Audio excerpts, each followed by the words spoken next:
A sanctuary where bonds are formed, where hearts find comfort. A journey that goes beyond what is, touching every facet of life. It's more than a gathering.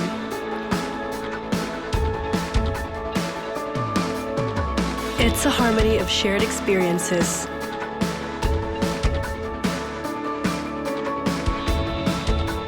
A foundation of hope,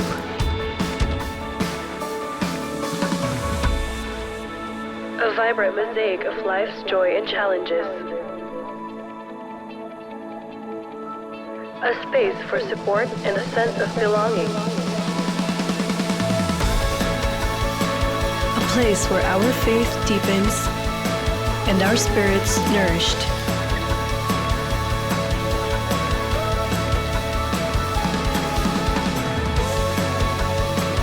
Let's journey together. Let's start now.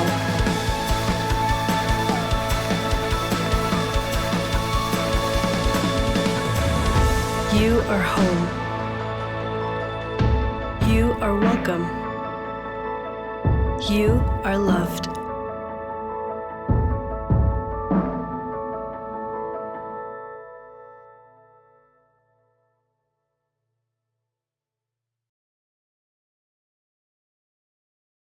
Introducing the Good Life Starter Pack.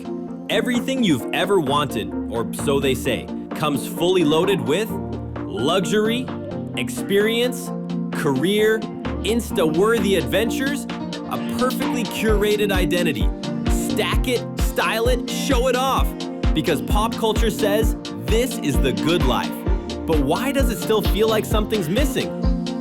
Why do we chase more and still feel less? 2,000 years ago, Jesus launched a revolution. His version of the good life. No filters, no hustle, no performance. Just real peace, real joy, and a purpose that doesn't expire. Because the good life isn't something you collect, it's someone you become. Join us as we unpack a radically better way to live. Not curated, not plastic, not pretend. The good life, as Jesus defined it. Figures, blessings, and eternal joy sold separately. Just kidding. They're all included. Some transformation required. Good afternoon, peace, hallelujah! Let's all stand up. Let's begin to praise God. May we invite everybody na tumayo at magbigay-pugay sa ating nag-iisang Panginoon. I know everybody's excited. I know everybody's expecting a miracle, right? So if you are expecting a miracle today, let's come and join us. Come and see the blessings that are around us. In the name of the Father, and of the Son, and of the Holy Spirit.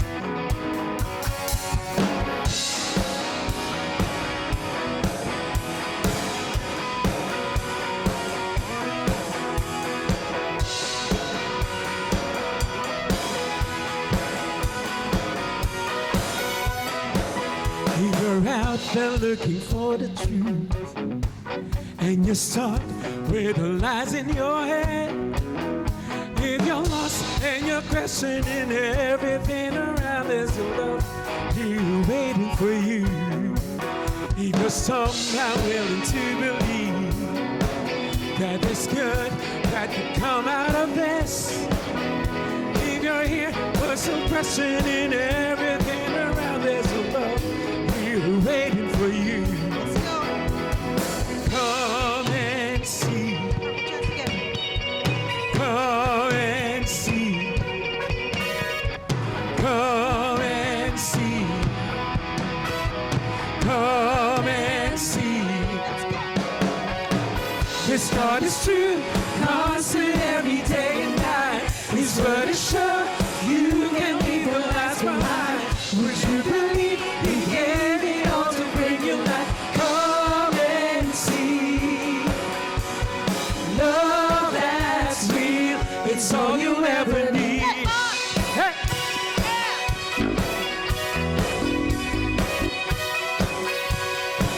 If your mind's already blown away, then just wait, you ain't seen nothing yet.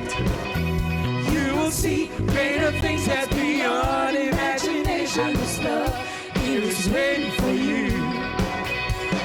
Come and see. Come and see. Come and see. Come and see. Let's go. This God is true, constant every day and night. His word is sure, you can leave the lies behind. Would you believe He gave it all to bring you life? Come and see.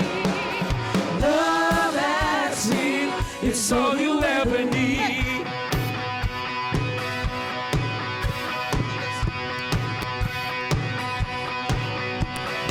Come and see. Can you feel it? Love for real. This more where this is coming from.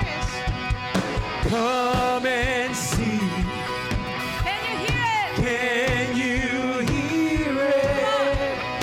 Love is here. Get ready for a miracle.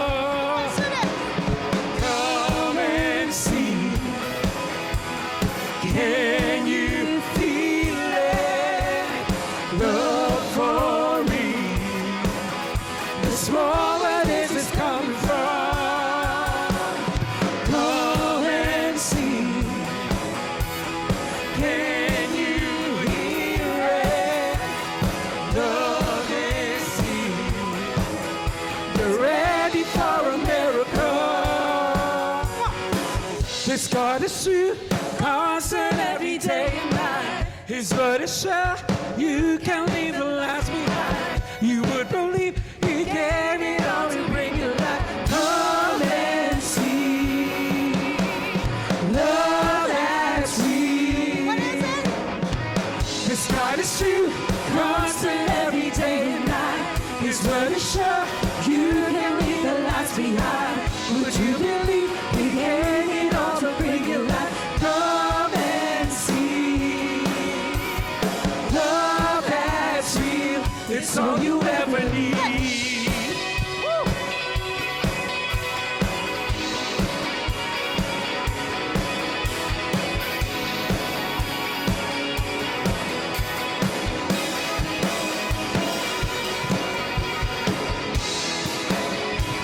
Ooh, thank you, Jesus.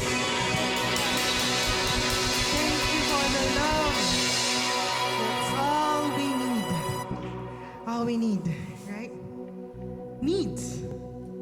Alam niyo ba na ang mga tao nangangailangan ng pagkain at tubig? Tama, no? Pero, ayon sa siyensa, pwede ka lang mabuhay ng walang tubig 5 araw lang. Pag 5 araw, walang tubig, maaari tayong mawala. That's how important water is for the physical body. But there's also the soul.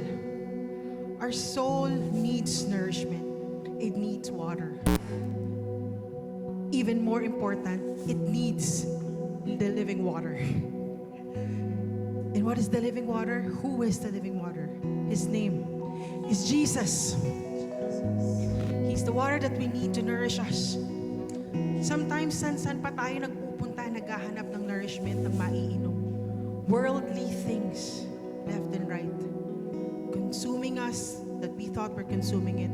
Next thing we know, being a vessel of all these things, we're now broken into pieces. But there's always this God who's willing to fix us if only we don't run away. In fact, all these brokenness, ito yung magpapatibay at magpapatuloy sa lahat ng tao of the power of God. So however broken you feel right now, brothers and sisters, choose to run towards the living water. Choose to run towards Jesus. Let's go praise Him.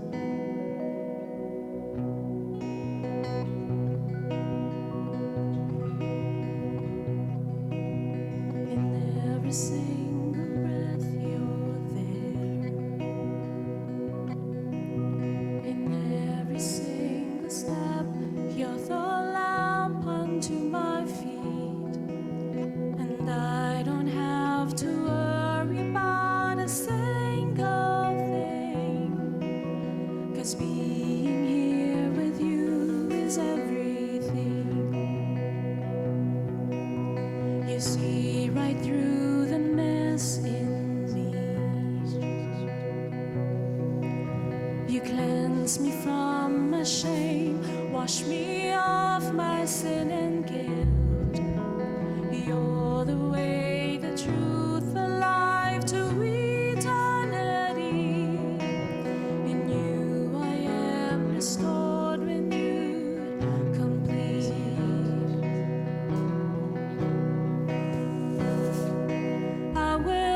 Jesus, there's no other. You're my living water.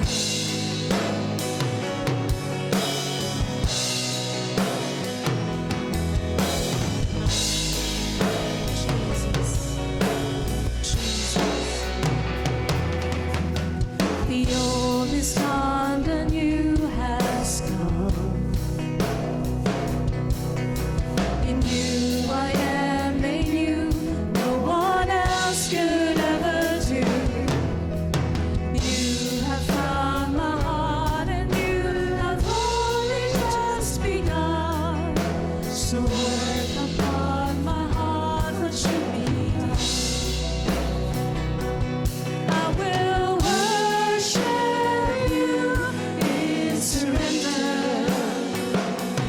You have changed my life forever. In you I found the answers that you are all that matters.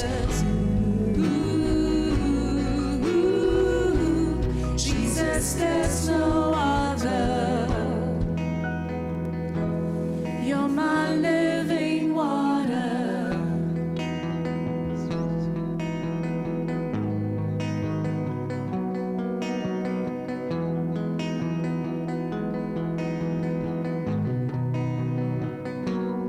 Lord, your power lives in me. Send me out for all to see.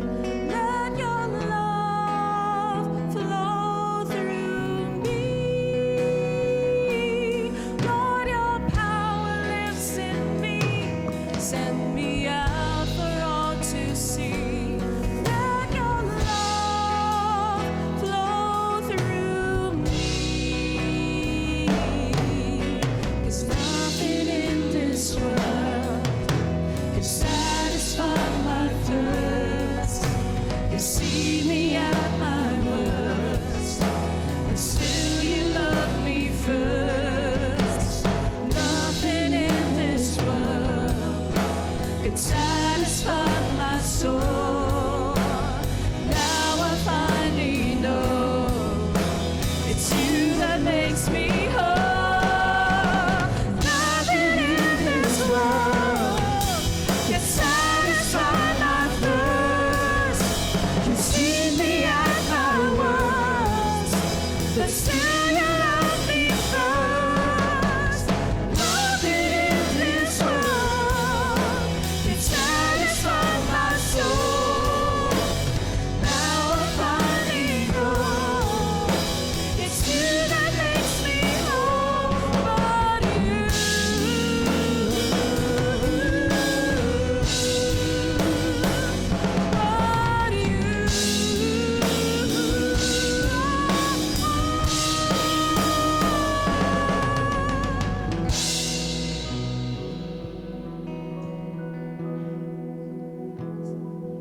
I will worship you in surrender.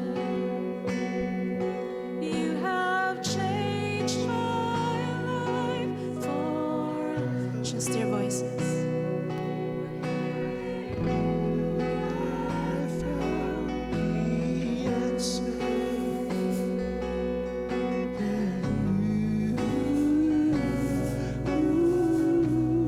You are all that matters. Jesus, there's no other. You're my living water. Thank you, Jesus. Thank you for making us a vessel of your living water, God. We continue to praise you. Continue to lift our voices to you. And you yourself, you are you. And we are loved.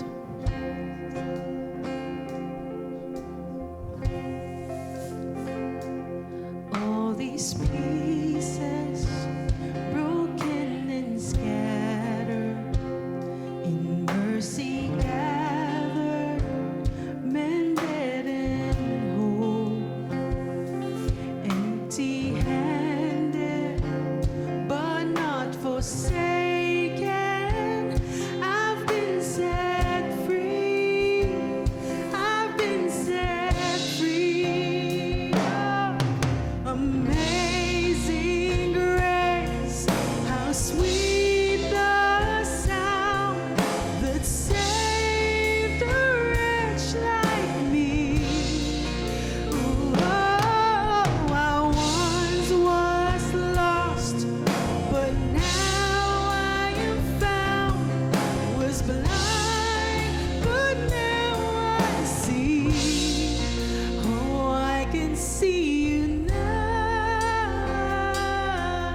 raising up the broken to life.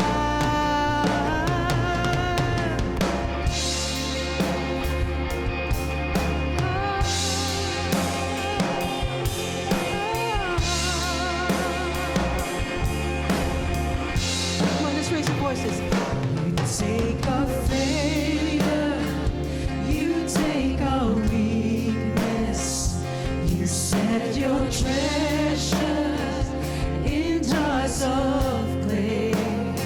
So take this heart, Lord, I'll be your vessel, the world to see your life in me. Oh, amazing grace, how sweet the sound that saved a wretch like me. Oh, I once was lost, but now I am found. Was blind, but now I see. Oh, I can see you now. Oh, I can see the love in your eyes, laying yourself down,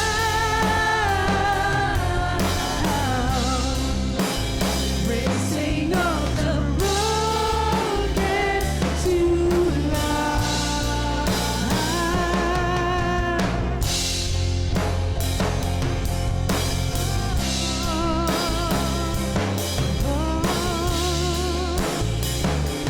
Oh, you Jesus, you Jesus, you are. Oh, we lift our praises to you,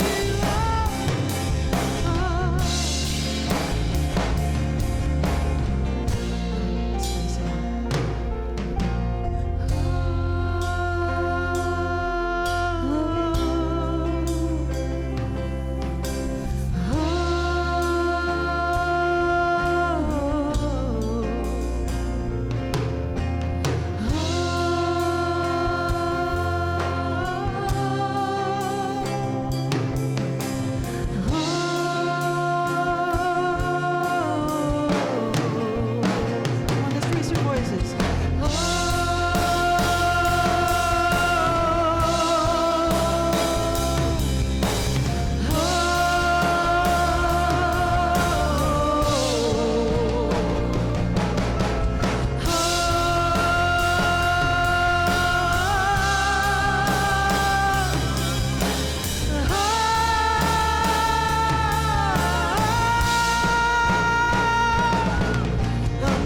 Amazing grace, how sweet the sound that saved a wretch like me. Oh, I once was lost, but now I am found. Was blind, but now I see. Come on, let's do it again. Amazing grace, how sweet the sound that saved a wretch like me. Oh, I once was lost, but now I am found. Was blind, but now I see. Oh, I can see it now. Oh, I can see the love in your eyes, laying yourself down,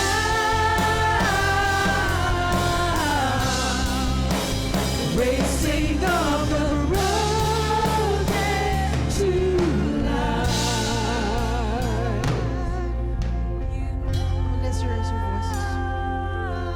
I can see it. Oh, I can see the love in your eyes. We see Jesus, laying yourself down.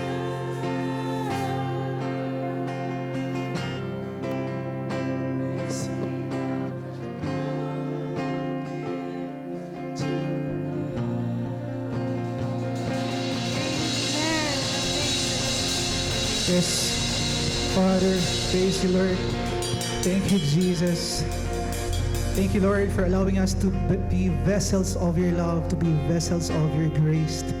We want to see you today, the imperfect people that we are, the broken people that we are. And today, Lord, we receive your healing. We receive your miracles. We receive your grace, your amazing grace. We receive you in this place, in Jesus' name. Amen. Amen. And amen. Praise you, Jesus. Amen. Thank you, Lord. Praise you, Lord. Come on, can we just give God one big clap of praise? Woo! Amen. Amen. Good afternoon, everyone. Welcome to the happiest place, at least here in Mandaluyong. Can you tap the person beside you? I'm happy you're here. Sabi mo sa kanya, I'm happy you're here. Ayan. And by the way, can we see the hands of our first-timers? Yung mga first-timers natin, can we see the hands? Ang dami ayun, first-timers! Welcome to the feast. Welcome to the feast. And after the service, we have a special gift for you. Amen. Alam ko, sobrang soak na kayo sa love ni Lord today. But are you ready to receive God's love for you today? Amen? Parang dito walang masyadong ano. Are you ready to receive God's love for you today? Amen? If you are, can I invite you to just open your arms stretched wide as if you're ready to receive the amazing grace of the Lord. And let's say this favorite prayer here at the feast. Everyone, today, I receive all of God's love for me. Today, I open myself to the unbounded, limitless, overflowing abundance of God's universe. Today, I open myself to God's blessings, healing, and miracles. Today, I open myself to God's word so I become more like Jesus every day. And today, I proclaim that,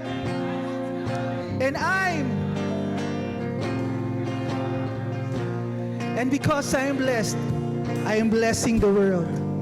In Jesus' name. Amen and amen. Let's sing to honor the word of God. Thy word, O God. Thy word is a lamp unto my feet and a light unto my path. Oh, glory to God. And we have a very interesting topic to talk about today. But before that, allow me to share with you God's message. Kung meron kayong isang matatandaan lang today, it's this: you're worth it. Can you put your hands over it? Just sabihin mo sa kanya, sabihin mo sa sarili mo, I'm worth it. Yes, you're worth it. And today we have a, somewhat controversial Bible verse that we're going to talk about. It's all about, by the way, we're in the talk series, Good Life. Today, pag-uusapan natin, it's all about lust. Sabihin nyo nga, lust. Ayan. O, huwag mo na tignan yung katabi mo. Ayan. Ito yung verse natin today from Matthew 5:27-30. Can you read it with me, everyone?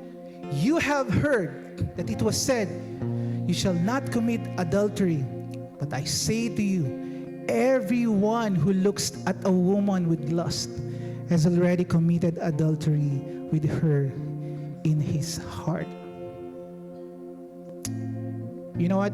This topic is somewhat special. It is so close to my heart. Tanungin niyo kung bakit. Remember the pandemic na napagdaanan natin? May mga tao ba dito hindi pinagdaanan yung pandemic? Ayan. Alam niyo ba na 770 million yung na-infect during the pandemic?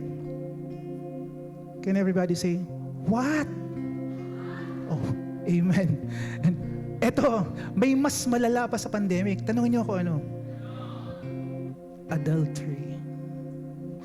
Don't you know that in the 8 billion population of all the people that around the world, 25% of that, ang dami nagsasuffer because of adultery.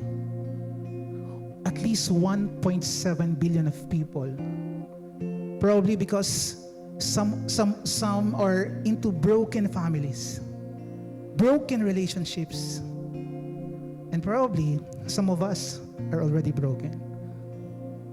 But you know what? God is inviting us into something. And can I just share with you a quick story just to illustrate this? Okay lang ba? And 2 weeks ago kasi, my wife and I had to attend an event in SMX Mall.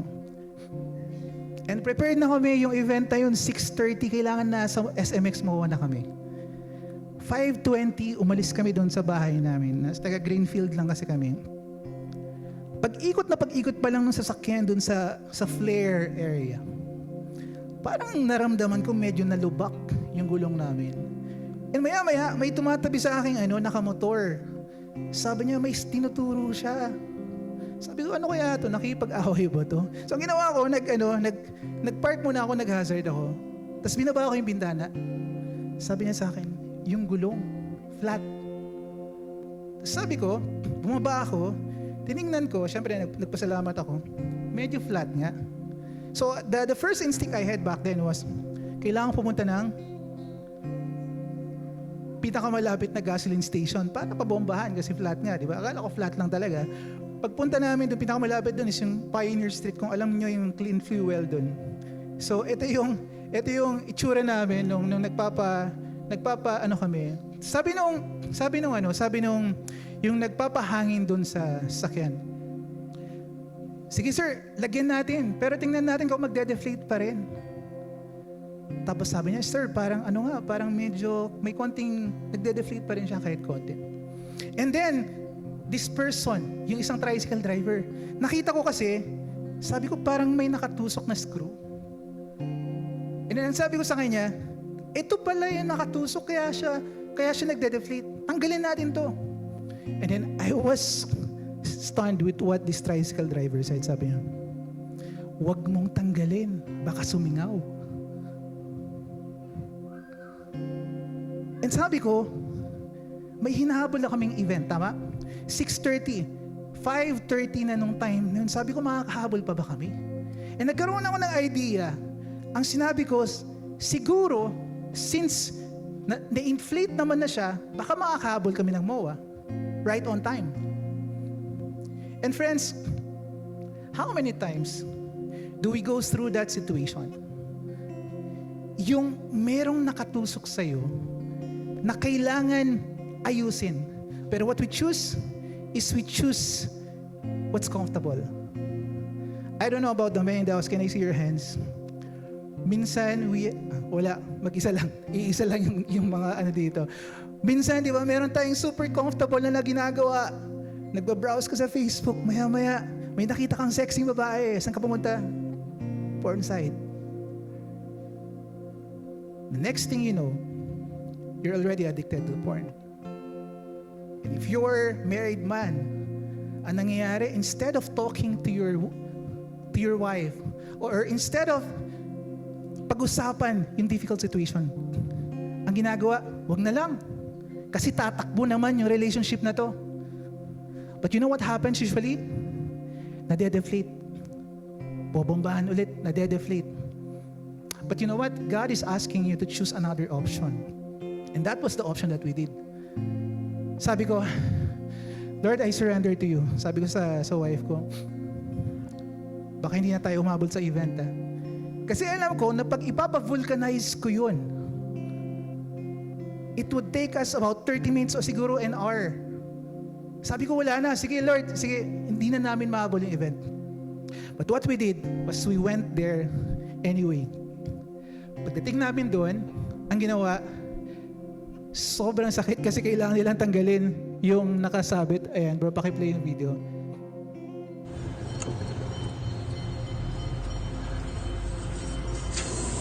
Ayan, sige, pakiplay ulit.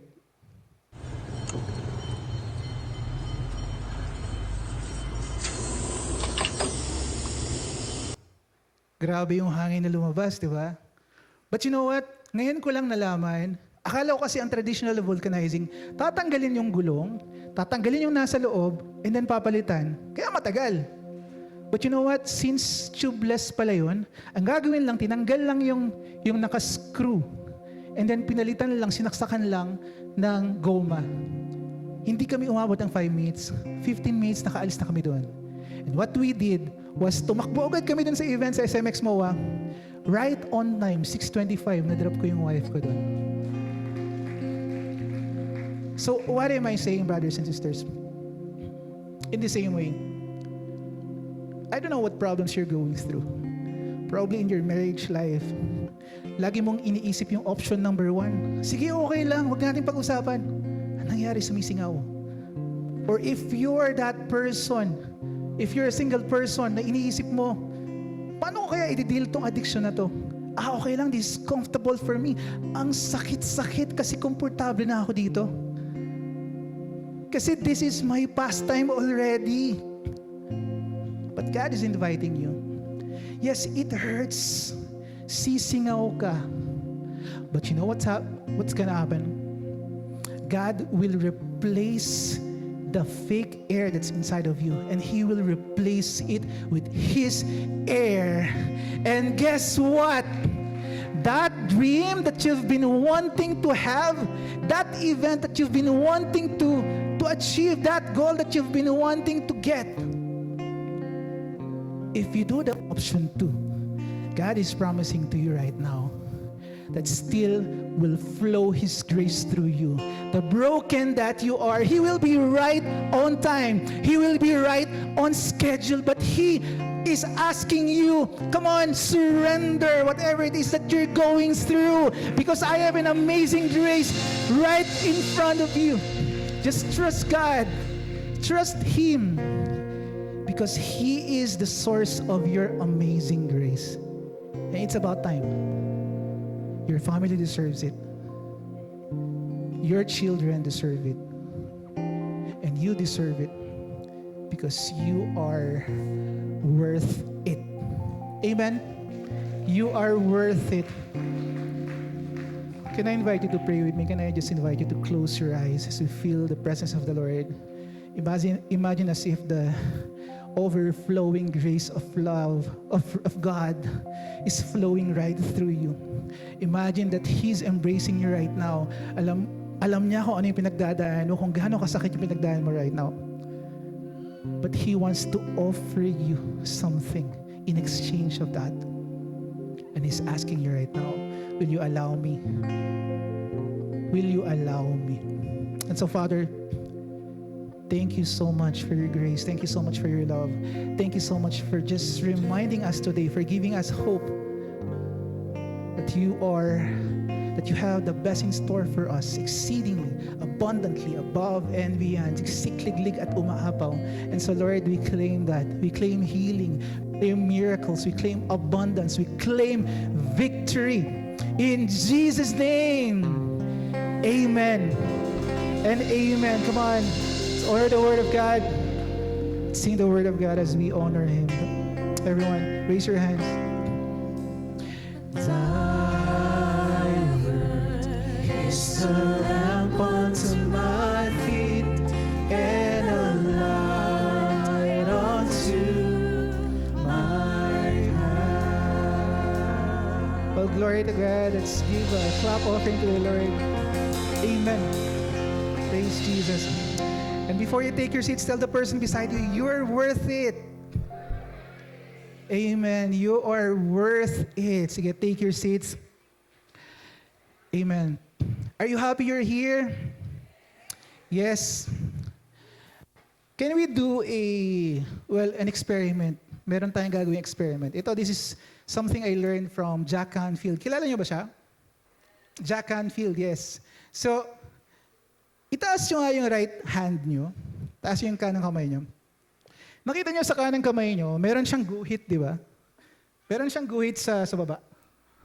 So, ang gusto kong gawin nyo, itaas yung kanang kamay nyo, pagdikitin nyo yung kanang kamay and your left hand. Kailangan pantay sila. So, meron kayong basis kung ano yung linya yan, di ba? Sige, pantayin nyo, pantay ba sila? Pagdikitin nyo siya, pagdikitin nyo. Ayan, pagdikitin nyo. Pantay naman. Sige, pagdikitin nyo na po. Ayan, parang ganyan. Tingnan nyo kung pantay. Pantay lang? Yes? Yung iba naka-open pa. Pwede nyo na pong pagdikitin. Ayan, ganyan. Now, ang gusto kong gawin nyo, ilagay nyo sa harap yung kanang kamay nyo. Titigan nyo siya, yung kanang kamay. Ayan. Tapos, sabay-sabay tayo. 8 times, sabihin nyo, grow longer. Ready? 8 times. 1, 2, 3. Hindi, wait lang. Hindi ako yung tititigan nyo, yung kamay nyo, ha? Okay.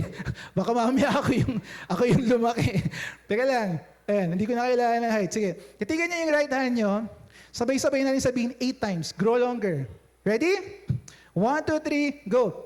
Grow longer, grow longer, grow longer, grow longer, grow longer, grow longer, grow longer, grow longer. Balik nyo ulit, pantayin nyo kung saan yung line, tingnan nyo kung lumaki ba yung isa. Lumaki ba? Hindi yata ginawa ng iba. Sino yung lumaki pakataas ng kamay? Ginugoyo kami nitong ni Brother March. Sabi, di ba? Yes, yes. Mamaya, yung iba, next time nyo lang gawin. Yung gawin sa iba yan, ha? Baka mamaya tinanggal nyo yung, kinuha nyo yung pera nyo. More money, hindi yung dadami. So, what's my point? The only point is this. Tanungin nyo ako, ano yung point? What you focus on grows. What you focus on expands. Napapansin nyo sa mga boys, hindi lang naman yata sa mga boys, pati sa mga babae. Especially those, eto, nasasabi ko po ito because I was once addicted with pornography. Hindi ako nahiya doon. Because I was, by the grace of God, I was healed. It starts with this simpleng, may nag-pop sa Facebook mo. And then pupunta ka dun sa porn site. Before kasi, hindi ko alam kung may, well, for sure naman, meron akong mga kaidaran dito. So yung mga naabutan yung mga DVD. And, hindi, Betamax pa pala. Betamax meron? Grabe yung iba, oh. Sabi nung ida, what's that? Diba? Ay, yung mga Gen Z, ha? Betamax. Betamax pa nung time na yon. Wala pang internet. So ang ginagawa, nag-rent. Alala ko, high school. Ay, nako, di ba? Yung pag-high school, medyo mapusok yung isip. Doon pa noon nakapag-access ng mga X-rated na mga movies at the time. Pero ngayon, ay nako, buksan mo lang yung cellphone mo. Excuse me, ha? Buksan mo lang yung cellphone mo anytime. May access ka sa porn site. So what I'm saying is this. Huwag mong dalhin yung sarili mo sa bagay na matatalo ka. And adultery starts with that. Yes? It starts with that. It starts with you engaging in that one particular sin na akala mo hindi ka matatalo. We're talking about adultery. But ano ba yung definition natin ng adultery really? Familiar ba kayo? Adultery, ano nga sa Tagalog ang adultery? Dami nakakaalam, buti na lang, di ba? Pangangaliwa. Tama ba? Pangalunya. Sabi nila, ang definition ng mga tao, at least sa atin, di ba? Pag sinabing adultery, ibig sabihin, let's go. Thank you, Elise. Go, Tito March daw. Ayan. Di ba ang nangyayari? Adultery, pag kayo yung babae or lalaki, nakipag-engage into sexual activity with another person, that's adultery. Yes? That is our definition. But ano bang definition ni Lord? I want you to read this definition from Matthew 5:27 to 30. Can we read it again? Can you read it with me again? Everyone, if you have heard, you shall not commit adultery. But I say to you, everyone who looks at a woman with lust has already committed adultery with her in his heart. So, ibig palang sabihin, kung nakatingin ako sa isang babae, tas kung ano-ano na yung iniisip ko doon, that's already adultery in the eyes of the Lord. Amen? Naalala ko nung nagburakay kami ng mga kasama ko sa feast before. There was this, kung naalala pa ni Brother Jason to, there was this Korean woman. Grabe yung suot niya. Alam mo yung two-piece niya, di ba usually two-piece medyo, ano pa, yung two-piece na talaga parang talagang linya. Linya lang talaga, literal. Grabe. Tas, ang question ko sa inyo, kung syempre wala akong magagawa, napatingin lang ako. Kung napatingin lang ako doon, is that considered adultery? Is that considered adultery? Hindi pa, di ba? Paano pag tiningnan ko siya, tapos meron na akong naiisip na kung ano-anong bagay sa kanya? In the definition of the Lord, it's already adultery. Yes? So, for all the married people in the house, can I see the hands of the married people in the house? Married people in the house, amen. The cycle starts with us. And also with the single people in the house. The cycle stops with you. If your family, kung may nag-adultery or may nangangalunya sa inyo, the cycle stops with you. Because your children deserve it. Your family deserve it. And you deserve it because you're worth it. And so can you put your hands over your chest? Can everybody, sabay-sabay tayo 8 times, sabihin mo sa sarili mo, I am worth it. Everyone, I am worth it. I am worth it. I am worth it. I am worth it. I am worth it. I am worth it. I am worth it. I am worth it. And yes, you are worth it because you are the son or the daughter of the Lord. Amen. And you are worth it. Can we give God a clap offering? Amen. And to share with you more about this particular topic, everyone, help me welcome our builder, our friend, Brother Eb Magtuba. Thank you, Brother March. Palakpakan natin si Brother March. Ayan. Masaya ba kayo sa topic ngayon? Talaga? Sige, let's begin. Okay. Okay, saan tayo nag-take off? Yan, okay. Okay, alam mo ba, today we live in a world that you don't need to go to Boracay to see 2-piece or 3-piece women. Sa phone lang, 24/7, available na siya. Sa phone lang. Oo. The Bible call it sin, but today, it's now a $97 billion industry, global industry. It earns more than all the movies in Hollywood. Netflix combined per year. No? Mas maraming nanonood dyan. Kung isama nyo na yung Netflix, Amazon, Disney, Twitter, all of that combined, ang liit lang compared to this industry. It's called porn industry. Why? Ask me aloud why. Because lust is a drug. And like any other drug, it's addictive. It is an addiction. And porn is destroying many lives, destroying our brain, destroying our marriages, our relationships, our body. Can I show it to you? Okay lang? Ito, scientific ito. Ayan. Here's 3 photos of a human brain. The first here, on the left side, yung color yellow, is a normal brain of a human being.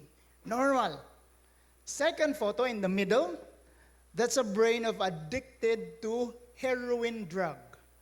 Addict sa heroin. And the third photo, that's a brain scan, a photo of a brain addicted to pornography. Here's the key. May napansin kayo? Do you notice something? The second and the third brain looks exactly the same.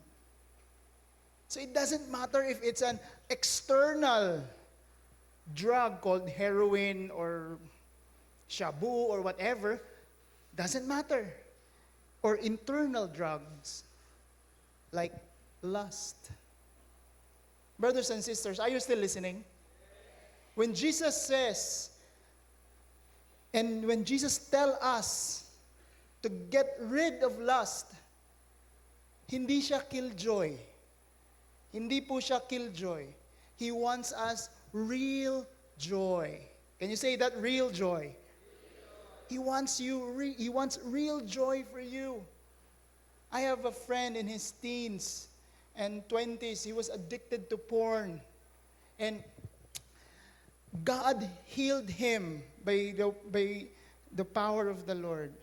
And if this is your situation right now, if you're addicted to porn and you can't help it, I just want to tell you that trust in God. He will heal you in due time. Amen? Can I show it to you? Can I illustrate to you these things? Can I? Eto, Yes, it's true that adultery is a pandemic. Sabi ni Brother March kanina, adultery is a pandemic. According to Jesus, the virus behind the pandemic is lust. And here's my advice.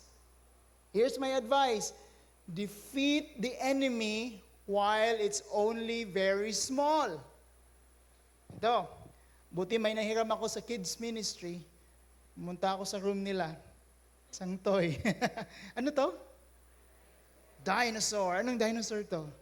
T-Rex. Ayan. T-Rex. And ito ang, pakilala ko lang, ito ang itlog ng dinosaur na T-Rex. Itlog ng T-Rex to. Imagine nyo na lang. Now, question. What would you fight? A 14 tall feet T-Rex or a T-Rex inside an egg? A or B? Answer, A or B? Sure? Kasi kung ito, napakahirap. Napakahirap. But if you say B, why B? Why B? Because it's small. So it's easier to defeat an egg than a adult T-Rex. Just like this.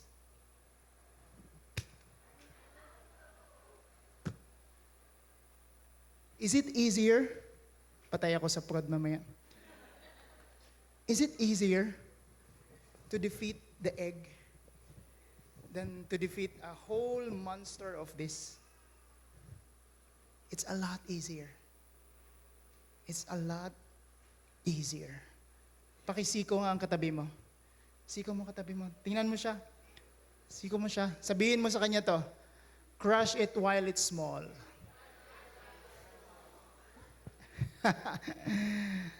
Yari talaga ako mamaya. Ayan. Anyway. So lust is an obstacle for our real love. Siya ang balakid ng totoong pagmamahal, na ma-experience natin yung totoong pagmamahal. Lust is distorts your desire, your holy desire. Lust corrupts your relationships. Si Jason Everett, isang Catholic preacher, I love how he defines lust. Ito ang sinabi niya. Can you show it, bro? He said, lust, can you read with me? Lust reduces a person to his or her sexual value. We reduce human beings made in God's image to their body parts. Ganun na lang ang value nila. We remove the dignity of the person. We remove the worth of the person. Lust blinds us. Can you say that word, blind? Lust blinds us to the spiritual beauty and value of that person. Our Catholic Church says this one in CCC 25:19. Let's read this one. Purity of heart, go. Purity of heart is the precondition of the vision of God. Even now, it enables us to see according to God, to accept others as neighbors. It lets us perceive the human body, ours and our neighbors, as a temple of the Holy Spirit, a manifestation of divine beauty. One more point about the heart. Say heart. Let's read this one. Chapter 5, verse 27 to 28. Everyone, go. Everyone who looks at a woman with lust has already committed adultery with her in his heart. Hala. Hala. Ang hirap talagang mag-talk dito. Nandito ang wife ko. Pag mga husband, no? Yari. Today, Jesus, sabi ni Jesus, adultery begins in the heart. In the heart. If you listen, most movies ngayon, sinong nanonood ng mga movies sa mga movies ngayon sa Netflix or sa cinemas? Taas ang kamay. Sino nanonood ng mga series?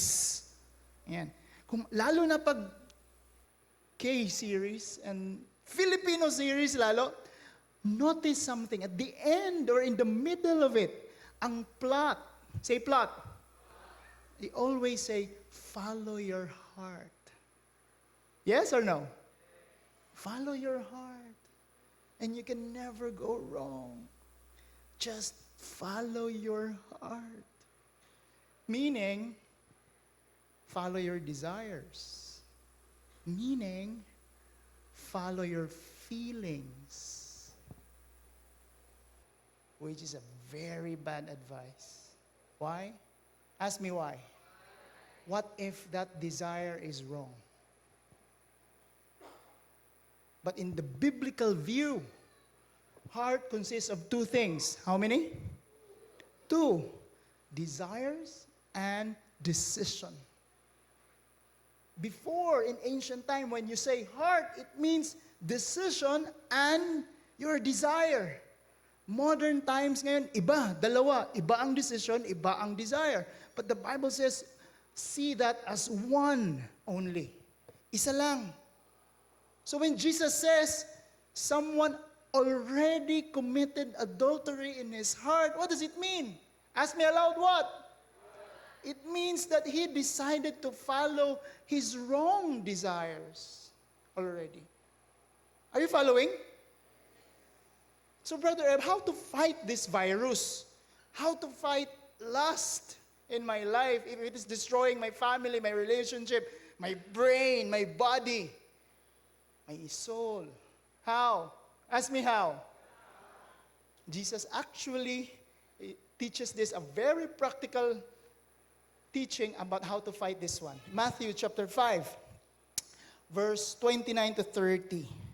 Let's read. If your right eye causes you to sin, tear it out and throw it away.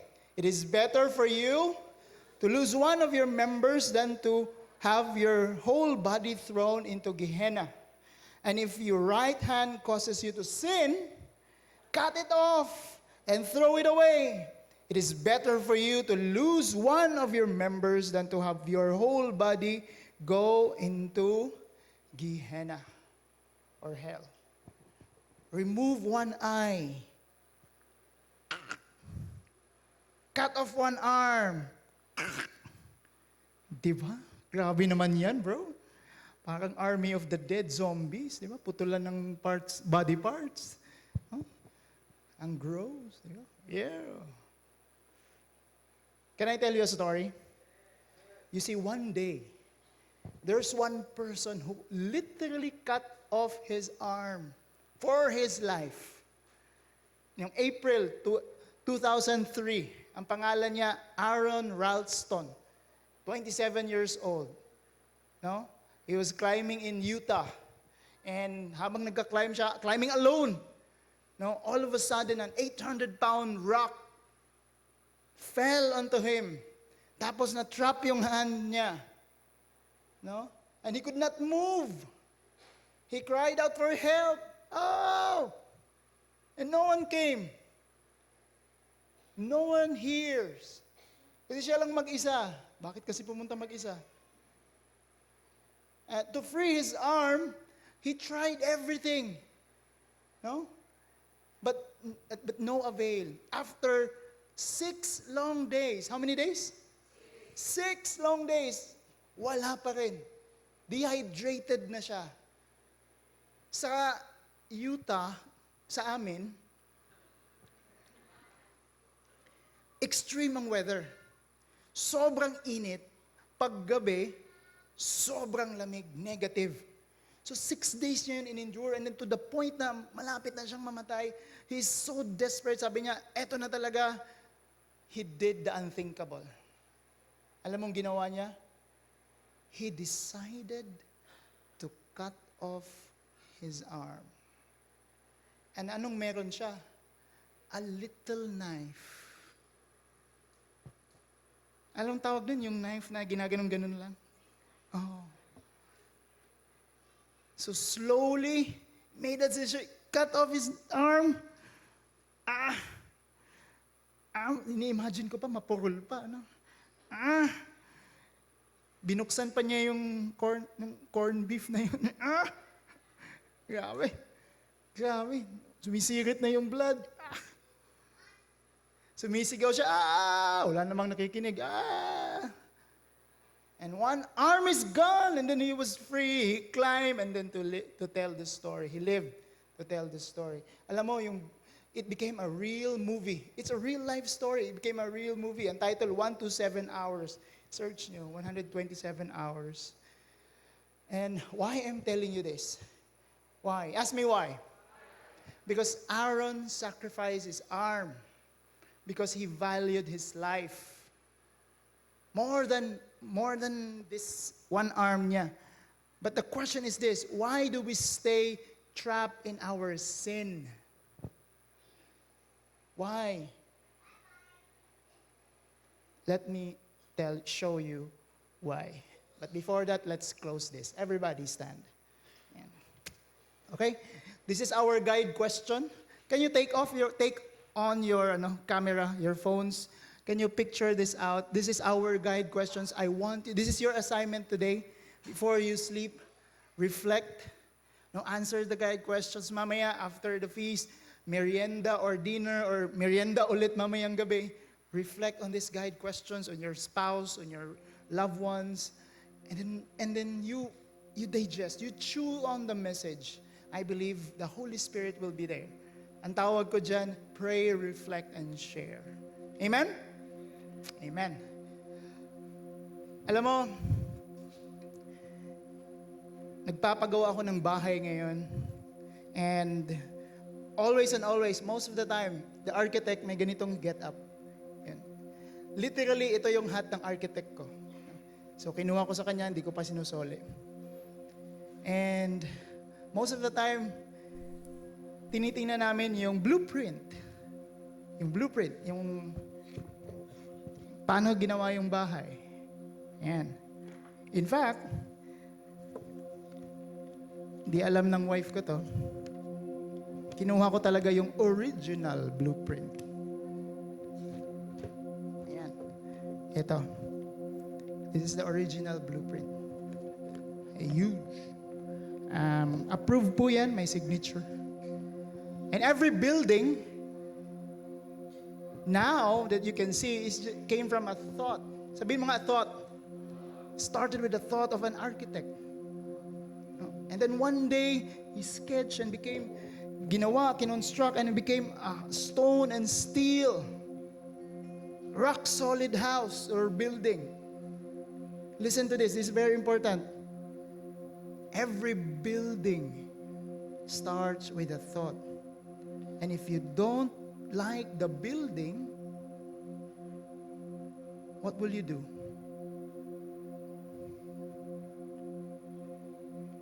You destroy the blueprint.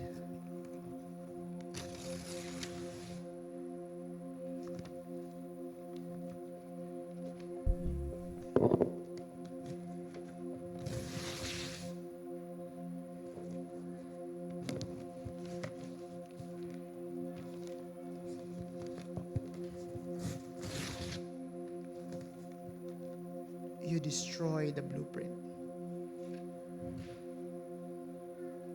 If you don't like the building, lust works in the same way.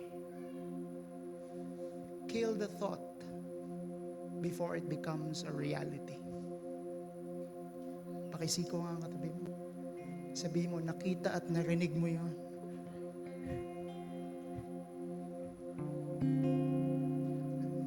Kill the thought, brothers and sisters. Kill the thought. So let's go back to the question. Question is this: why do we stay trapped in our sins? Why? Ask me why. Two things, two reasons. Number one is we're not desperate enough because we think sin will not kill us. We just think. Pero yung mga mahal sa buhay natin namamatay na, nasisira na. Number two reason, we don't think that it's worth the sacrifice. Is it hard to quit? Is it hard not to stare? It's hard. Pag pumunta ka ng Boracay, tapos lumakad ka doon, 4 p.m., exactly 4 p.m. Hindi masyadong mainit, hindi masyadong may araw pa. All the bodies are there. Is it hard not to stare? Hard or easy? Louder, hard or easy? Lang umaamin, ako lang. Hard. Hard. We don't think that it's worth the sacrifice. We don't value ourselves. We don't value our loved ones. Alam mo, that's why Jesus used a strong language, an R18 language. Pluck out your eyes, cut off your hands. Grabe yun, shocking language. At his time, kahit nga ngayon. But He's telling us, because He is waking us up. He is waking us up.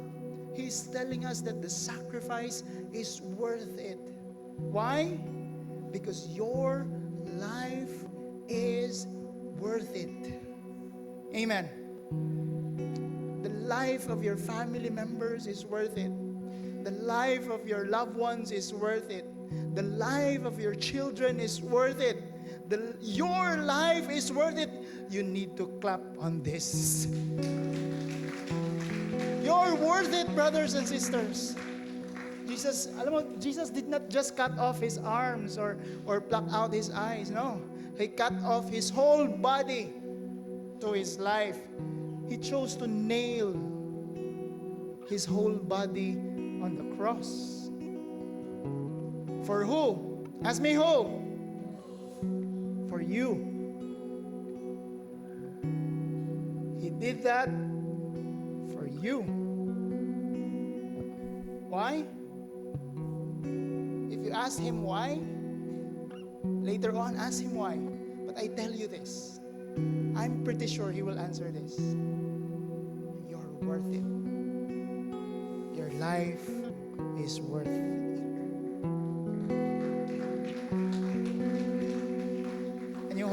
Can you hold or hug or embrace the person next to you? Sabihin mo, you're worth it. You're worth it. You're worth it. You're worth it. Let's pray together before we come to worship with the Lord. Can you just put your arms over your chest and close your eyes and say this prayer after me. Say, Father in heaven, help me fight lust. Give me the grace to sacrifice. I believe this is worth it for the joy and peace of being with you. In the same way, you sacrifice your life for me, Jesus, because I am worth it. In Jesus' name, amen.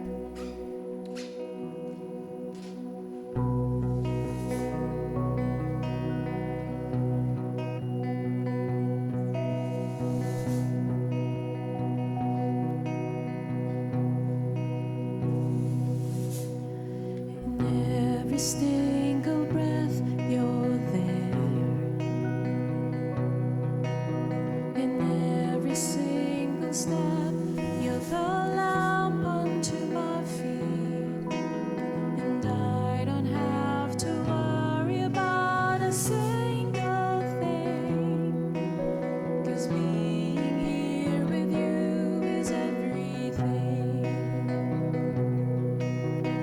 see right through the mess in me. You cleanse me from my shame, wash me of my sin and guilt. You're the way, the truth, the life to eternity. In you I am restored, renewed, complete. Raise your hands to the Lord. I will worship you in surrender. You have changed my life forever. For here in you I found the answer that you are all that matters. Jesus, there's no other. You're my living water. Jesus, I love you. Jesus, I surrender. Come on, lift it up. The old is gone, the new has come. Yes, Father. In you I am made new. No one else could ever do. You have found my heart, but you have only just begun. So work upon my heart what should be done. Raise your voices. I will worship you in surrender. You have changed my life forever. For in you I found the answer that you are all that matters. Jesus, there's no other. You're my living water.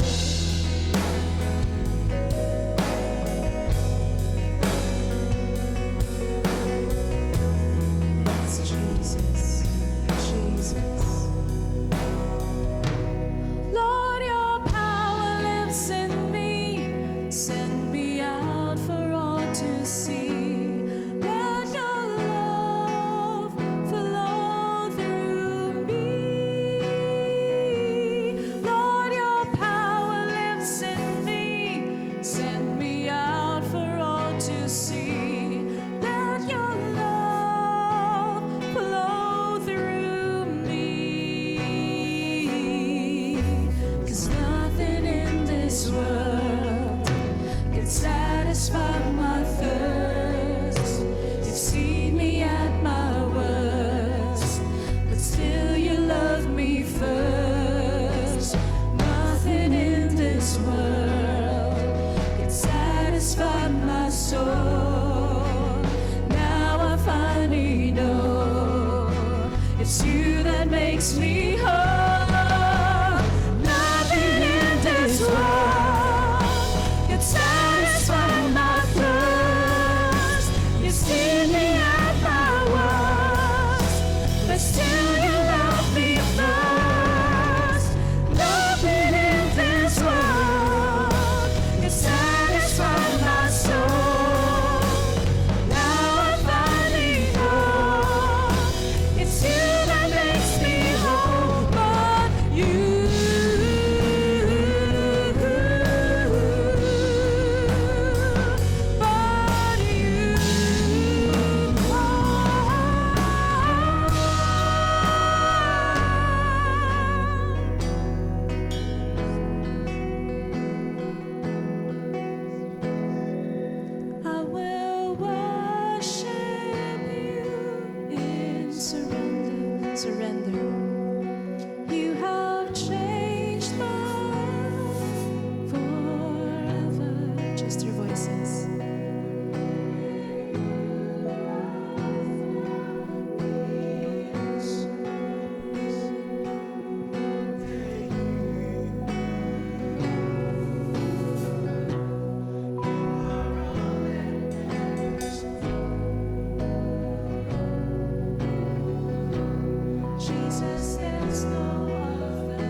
You take our failure, you take our weakness, you set your treasure in jars of clay. So take this heart, Lord, I'll be your vessel, the world to see your life in me. Oh, amazing grace, how sweet the sound that saved a wretch like me. Oh, I once was lost, but now I am found. Was blind, but now I see. Oh, I can see it now. Oh, I can see the love in your eyes. Lay yourself down,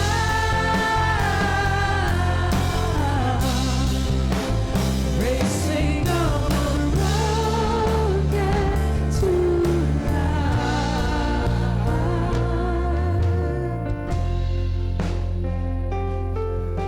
Brothers and sisters, at this point, we want to surrender our plans, our goals. Can you raise up your hands, your novena to God's love, your dreams? This is the moment that we ask. This is the moment also that we surrender to the Lord.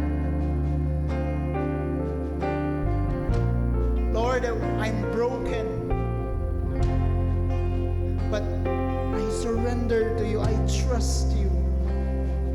Say this prayer after me. Jesus, I have plans, I have dreams, but I believe in your perfect time. All these dreams, all these goals will come true. In Jesus' name. Amazing grace, how sweet the sound that saved a wretch like me. Oh, I once was lost, but now I am found. Was blind, but now I see. Amazing grace, how sweet the sound that saved a wretch like me. Oh, I once was lost, but now I am found. Was blind, but now I see. Oh, I can see it now. Oh, I can see the love in your eyes. Lay yourself down, racing up the road tonight. Listen. Oh, raise your voice.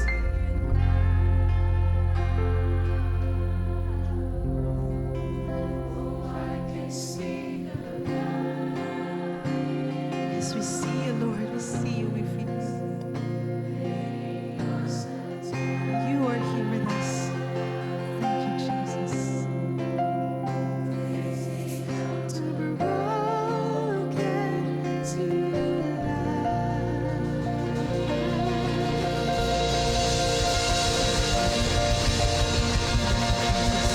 Continue praising Him.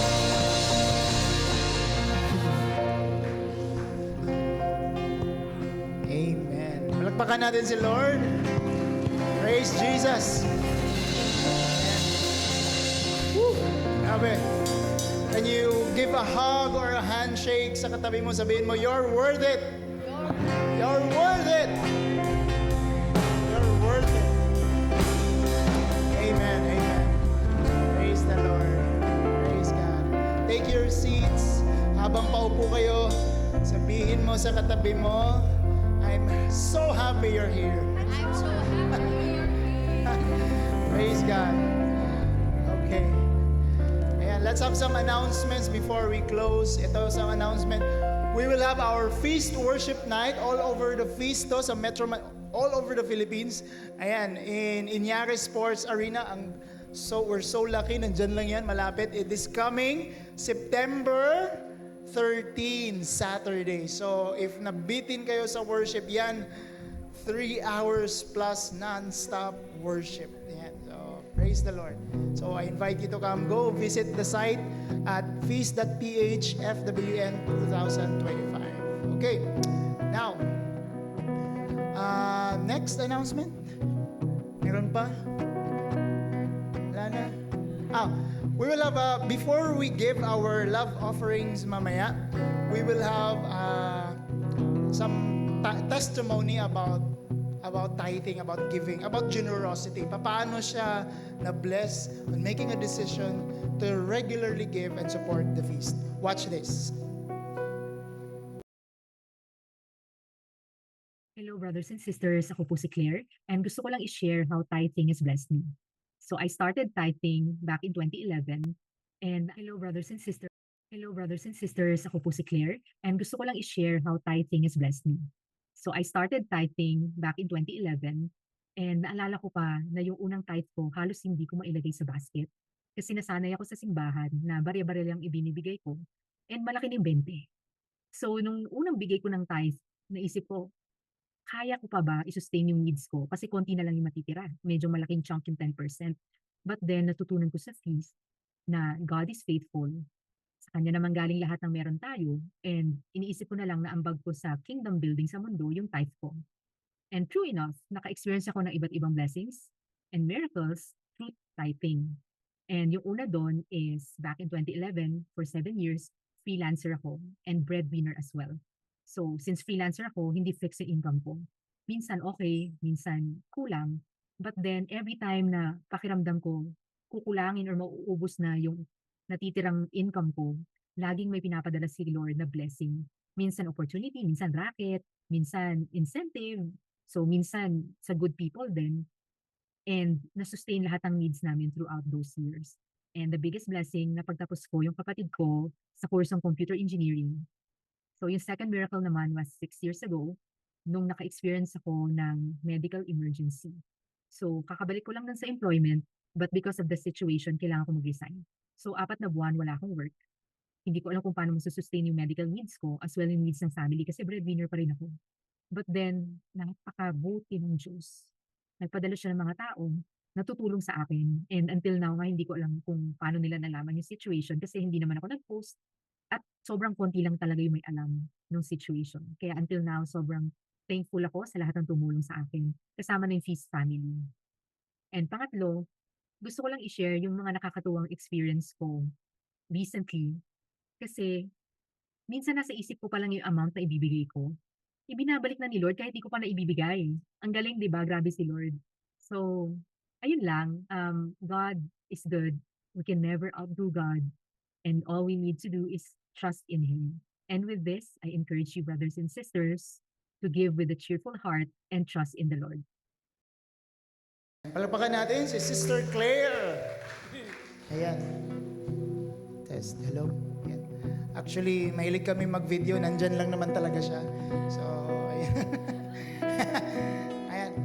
Okay, so please don't forget, this is our love offering envelope. Don't forget to write your prayer request and Thanksgiving answered prayer. Okay?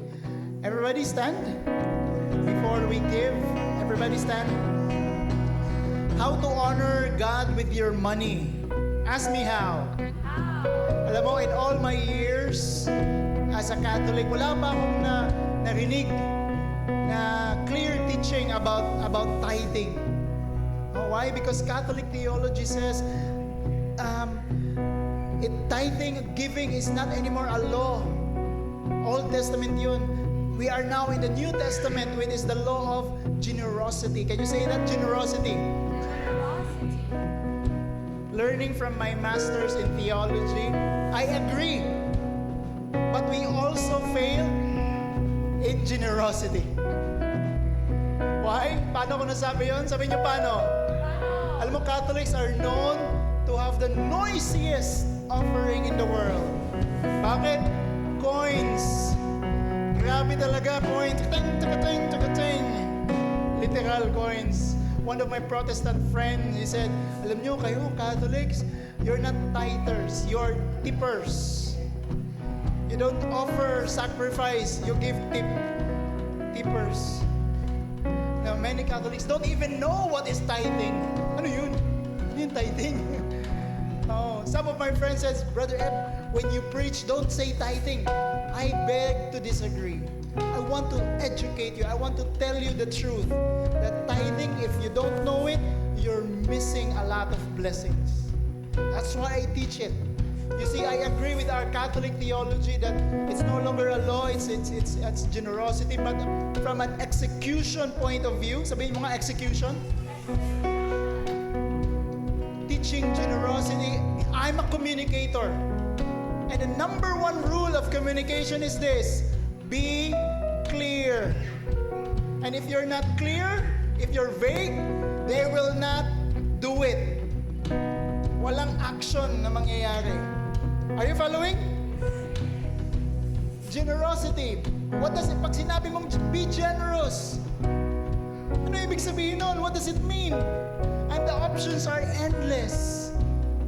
Yung iba, nagbigay lang ng 20, generous na, pakiramdam nila. What is that? People are confused. That's why there's no action. What's my point? Ask me what? Even if tithing is no longer a law, we need to teach it as an expression of love. So instead of giving an advice that be generous, ano ang sasabihin? Instead, I advise this: pray. You pray that God gives you the grace to give 10% of more of your income. Why? Personally, I see tithing as the most practical way to teach generosity. Me and my wife, sana yung wife ko? Yan. Di ba? Ganda ng wife ko. Amen. Lakasan niyo ba? Amen. Me and my wife made a decision to tithe monthly. And that's, brothers and sisters, it's liberating. Miracles upon miracles sa buhay namin dumating talaga. Next week, I'll share with you 5 incredible blessings when you make a decision to tithe. Sabihin ko na, excited kasi ako.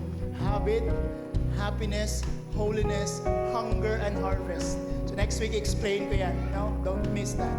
So, I hope I said a lot. Let's raise our love offering envelopes. This is a hard-earned money, but we raise it up. We surrender. We acknowledge that everything comes from the Lord. So say this prayer after me. Say, Jesus, thank you for all the blessings, for all the miracles, for the good health, for my job, for my income, for my health.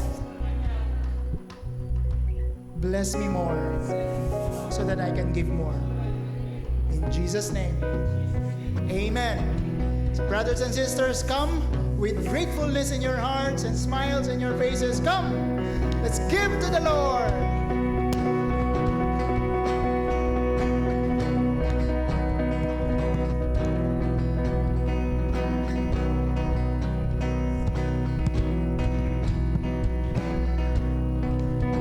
Let's continue praising God as we give more to Him. Come and see.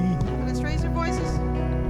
Can you feel it? Love for real. This moment is it's coming from. Come and see. Can you hear it? Love is here. Get ready for a miracle. Come and see. Can you feel it? Love for me. This moment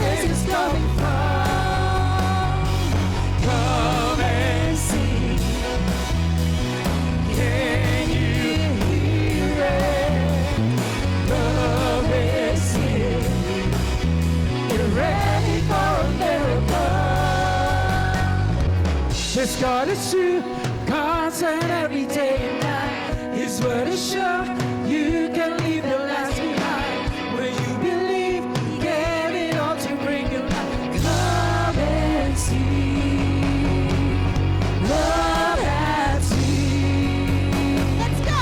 This God is true, constant every day and night. His word is sure, you can leave your life behind. When you believe,